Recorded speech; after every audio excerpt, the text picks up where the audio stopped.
Perkenalkan, kami dari kelompok 2 jurusan S1 Akuntansi Pagi dan Malam semester 3. Dan di sini kami akan menjelaskan materi mengenai analisis permasalahan dalam perencanaan sumber daya manusia. Saya Udifiska dengan NIM 141190008. Selanjutnya di sini saya akan menjelaskan tentang kendala-kendala dalam perencanaan SDM. Perencanaan SDM atau Manpower Planning lazim dilakukan oleh organisasi untuk meningkatkan efektivitas dan efisiensi organisasi. Dalam penyusunannya, terdapat beberapa kendala-kendala dalam perencanaan SDM yang sering dialami sebagai berikut. Yang pertama yaitu pemanfaatan SDM belum optimal. Kendala terbesar dalam membuat manpower planning adalah fakta bahwa sering ditemuinya pemanfaatan karyawan pada jam kerja yang belum optimal. Pada saat dilakukan manpower planning, tantangan utamanya adalah optimalisasi pemanfaatan SDM untuk bekerja secara efektif pada saat jam kerja. Selanjutnya yang kedua, yaitu tingkat ketidakhadiran yang tinggi. Ketidakhadiran sangat tinggi dan cenderung meningkat pada setiap tahunnya. Yang selanjutnya yang ketiga adalah tenaga kerja yang kurang terdidik dan kurang terampil. Dampaknya adalah pada rendahnya produktivitas yang mempengaruhi dalam membuat perencanaan SDM. Oke, selanjutnya yang keempat yaitu kontrol tenaga kerja dan review. Yang pertama, setiap penambahan karyawan dipertimbangkan secara hati-hati oleh top manajemen sehingga memerlukan waktu untuk realisasi pemenuhannya. Selanjutnya, pertimbangan biaya pegawai yang juga menjadi faktor penting sebagai acuan dalam menentukan jumlah karyawan yang akan direkrut.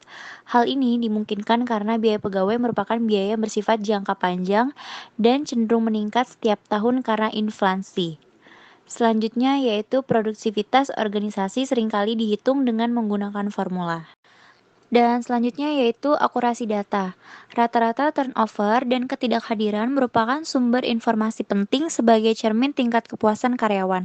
Sayangnya banyak organisasi yang tidak memiliki data yang akurat terkait jumlah pegawai yang masuk dan keluar, serta ketidakhadiran pegawai dalam kurun waktu tertentu. Hal ini sangat menyulitkan dalam merencanakan kebutuhan SDM. Dan yang terakhir yaitu tingkat lembur. Besarnya pembayaran lembur pegawai mengindikasikan adanya kekurangan SDM yang berusaha dipenuhi oleh perusahaan dengan melemburkan pegawainya. Ini menunjukkan ketidakefisienan manajemen dalam utilisasi pegawai. Ketersediaan data lembur pegawai yang akurat sangat diperlukan untuk membantu dalam mempower planning discussion. Secara statistik akan diketahui apakah perusahaan perlu menambah pegawai atau tetap efektif dengan melemburkan pegawai. Sekiranya itu saja yang dapat saya jelaskan dan selanjutnya akan dijelaskan oleh teman saya. Terima kasih. Nama saya Siti Auliana Setianingsih, NIM 141190032. Baik, saya akan melanjutkan presentasi dari teman saya Audi. Di sini saya akan menjelaskan tentang produktivitas organisasi seringkali dihitung dengan menggunakan formula yang sudah disebutkan pada slide 5 terbagi menjadi 2, yaitu 1. Productivity terdiri dari output dan input. Untuk produktivitas pegawai dalam melakukan suatu pekerjaan sudah diterapkan rumus yang berlaku. 2. Employee productivity yaitu total production or total number of employees. Penentuan produksi pegawai menjadi suatu tantangan tersendiri, terutama untuk jabatan-jabatan yang bersifat administratif yang sulit dikuantifikasi produksi kerjanya. Dalam perencanaan sumber daya manusia juga terdapat syarat yaitu 1. Harus mengetahui secara jelas masalah yang direncanakannya. Masalah yang dimaksud yaitu sebagai suatu pernyataan tentang keadaan yang belum sesuai dengan yang diharapkan.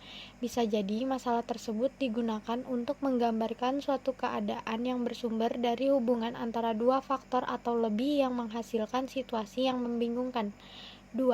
Harus mengumpulkan dan menganalisis informasi tentang SDM dalam organisasi tersebut secara lengkap. Informasi yang dimaksud dalam hal tersebut yaitu pesan atau kumpulan pesan yang terdiri dari order sequence dari simbol atau makna yang dapat ditafsirkan dari pesan atau kumpulan pesan. Informasi dapat direkam atau ditransmisikan. Hal ini dapat dicatat sebagai tanda-tanda atau sebagai sinyal. 3. Mempunyai pengalaman luas tentang analisis pekerjaan atau job analysis, kondisi organisasi, dan persediaan SDM. Pengalaman yang dimaksud ialah hasil persentuhan alam dengan panca indera manusia, berasal dari kata pengalaman. Pengalaman memungkinkan seseorang menjadi tahu dan hasil tahu ini kemudian disebut pengetahuan. 4. Harus mampu membaca situasi SDM saat ini dan masa mendatang. Dalam hal ini, seseorang yang mengambil keputusan diharapkan dapat melakukan perencanaan. Ia harus mampu menganalisis segala hal yang berkaitan untuk memperkecil risiko yang akan ditanggung untuk saat ini dan masa mendatang. 5. Mampu memperkirakan peningkatan SDM dan teknologi masa depan. Teknologi yang dimaksud dalam hal ini adalah keseluruhan sarana untuk menyediakan barang-barang yang diperlukan bagi kelangsungan dan kenyamanan hidup manusia. 6. Mengetahui secara luas peraturan dan kebijaksanaan pemerintah khususnya yang menyangkut tenaga kerja. Jadi dapat disimpulkan bahwa peraturan dan kebijaksanaan pemerintah sangatlah penting dalam menyangkut tenaga kerja, dikarenakan setiap perusahaan yang ingin merekrut karyawannya harus memenuhi peraturan dan kebijakan pemerintah yang telah ditetapkan.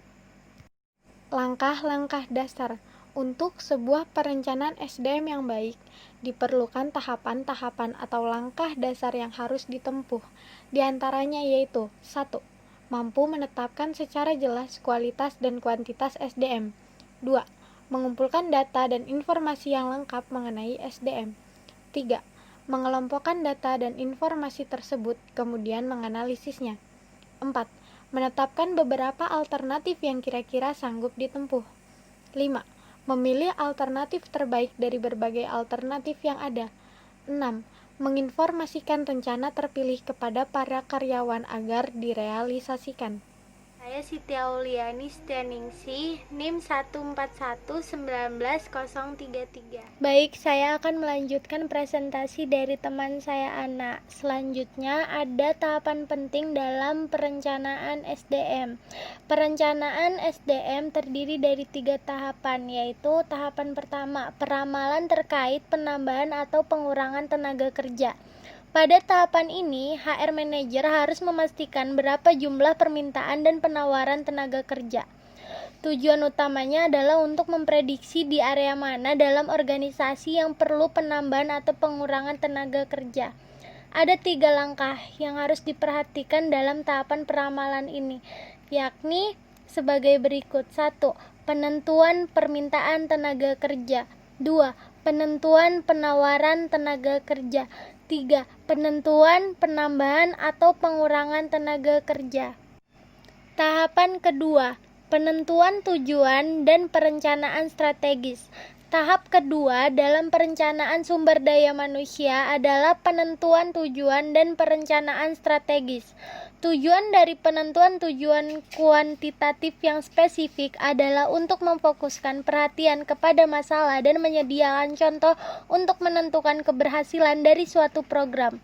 Tujuan tersebut seharusnya datang dari analisis permintaan dan penawaran tenaga kerja dan harus memasukkan gambaran spesifik tentang apa yang akan terjadi pada kategori jabatan atau keterampilan serta timetable yang spesifik tentang kapan hasil harus dicapai. Tahap ketiga, penerapan program dan evaluasi. Tahap akhir dari proses perencanaan SDM adalah mengevaluasi hasil pada tahap ini. Organisasi perlu memeriksa apakah perusahaan sudah berhasil menghindari terjadinya kekurangan atau kelebihan tenaga kerja. Penting juga bagi organisasi untuk melihat komponen yang spesifik dari proses perencanaan SDM yang berkontribusi terhadap keberhasilan atau kegagalannya. Adapun contoh kasus pertama dalam perencanaan SDM yaitu kurangnya keterampilan tenaga kerja. Perkenalkan, nama saya Catherine Tin dengan nomor NIM 141919012. Saya akan menjelaskan materi mengenai Batam kekurangan tenaga kerja. Saya akan melanjutkan materi yang telah disampaikan oleh teman saya, Siti Auliani, yaitu tentang contoh kasus dalam perencanaan sumber daya manusia, yaitu Batam kekurangan tenaga kerja.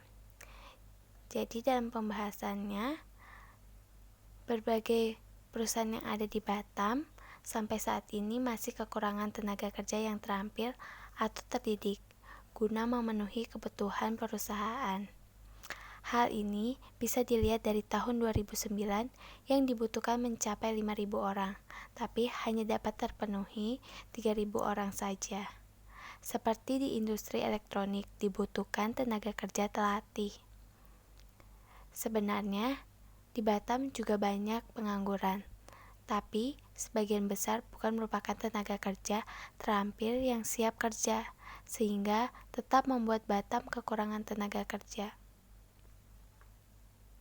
Hal ini membuat wali kota Batam mengambil tenaga kerja terampil yang ada di Surakarta, yang memiliki kesempatan yang sangat besar untuk mengisi kekurangan tenaga kerja terampil di Batam. Contoh kedua, kasus dalam perencanaan sumber daya manusia, yaitu kurangnya koordinasi antara atasan dan bawahan.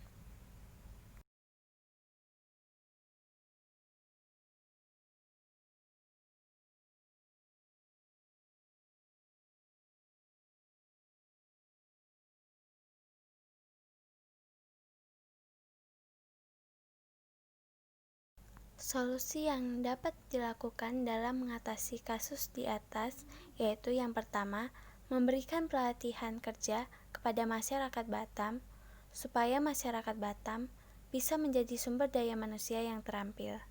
Yang kedua, menjalin kerjasama dengan beberapa daerah yang memiliki tenaga kerja terampil. Contoh kedua, kasus dalam perencanaan sumber daya manusia yaitu kurangnya koordinasi antara atasan dan bawahan. Sekian materi yang telah saya sampaikan dan akan dilanjutkan oleh teman saya Martinus Salinas. Saya Martinus Salinas, NIM 141919016. Baik, saya akan melanjutkan presentasi yang tadi sudah dibacakan oleh teman saya Catherine. Selanjutnya, contoh kasus dalam perencanaan SDM adalah yang kedua, Bank Senturi Indonesia. Bank Senturi Indonesia atau yang kita kenal dengan kasus Bank Senturi Indonesia dikarenakan kurangnya koordinasi atasan dan bawahan. Bank yang terdiri pada 6 Desember 2004 ini pada akhirnya harus kolaps dan meninggalkan berbagai masalah yang sampai sekarang masih belum tuntas. Bahkan masalah tersebut seakan-akan berangsur menghilang. 2002, Auditor Bank Indonesia menemukan rasio modal bank CIC minus 83,06%, sehingga menyebabkan bank tersebut kekurangan modal sebesar 2,67 triliun.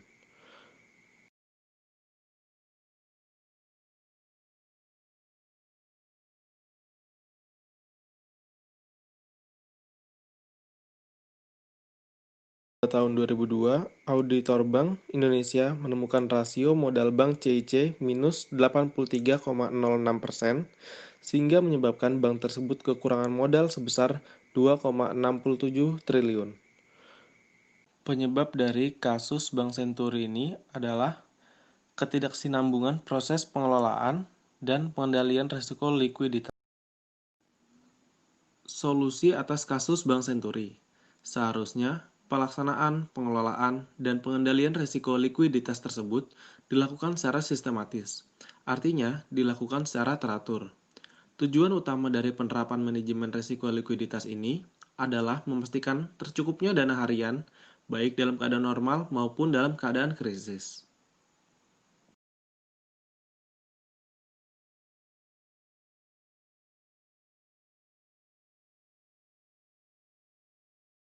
Solusi atas kasus Bank Senturi. Seharusnya, pelaksanaan, pengelolaan, dan pengendalian risiko likuiditas tersebut dilakukan secara sistematis. Artinya, dilakukan secara teratur.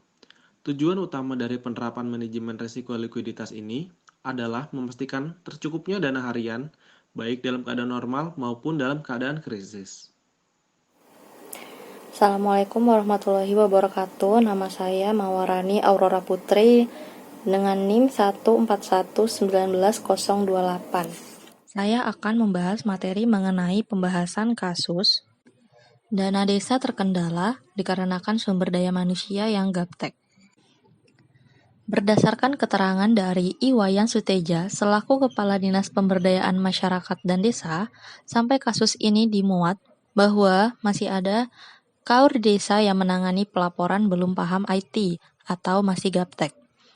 Penggelontoran dana di desa di Kabupaten Kalungkung dalam kurun waktu yang telah menginjak tahun ketiga, pelaporan penggunanya masih terkendala sumber daya manusia yang gagap teknologi atau yang bisa disebut dengan SDM gaptek.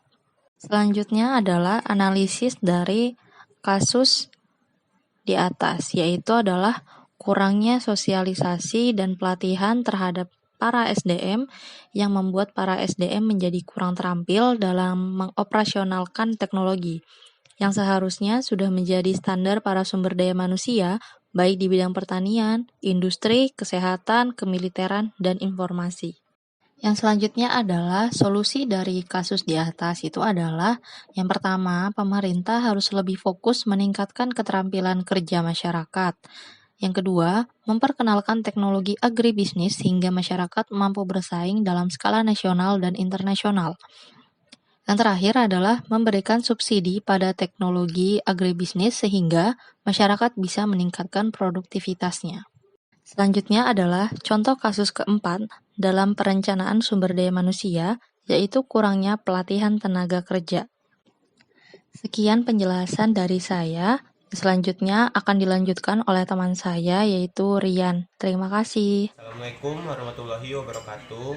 Saya Rian Waisa Putra, NIM 1419137. Saya Rian Waisa Putra akan melanjutkan materi yang telah dibacakan oleh Aura, yaitu karyawan PT Unilever Indonesia secara keseluruhan pada tanggal 31 Desember 2013 mencapai 6.719 karyawan. Hal ini naik dari tahun 2012 yang berjumlah 6.447 karyawan. Jumlah karyawan yang banyak ini tentu saja membutuhkan perhatian ekstra dari perusahaan Unilever dalam mengembangkan dan melatih para SDM-nya. Jumlah karyawan yang bekerja di PT Unilever Indonesia secara keseluruhan pada tanggal 31 Desember 2013 mencapai 6.719 karyawan. Hal ini naik di tahun 2012 yang berjumlah 6.447 karyawan.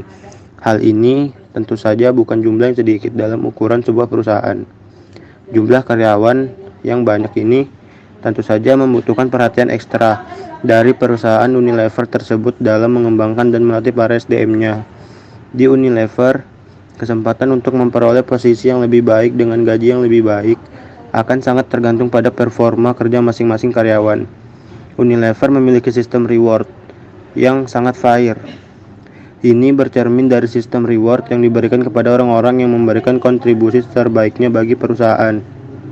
Sementara orang yang underperform akan memperoleh reward yang sangat rendah. Sistem ini membuat setiap manajer di Unilever berusaha memberikan performa terbaiknya untuk mencapai target perusahaan. Proses performance management di Unilever berasal dari rapat senior grup direktur.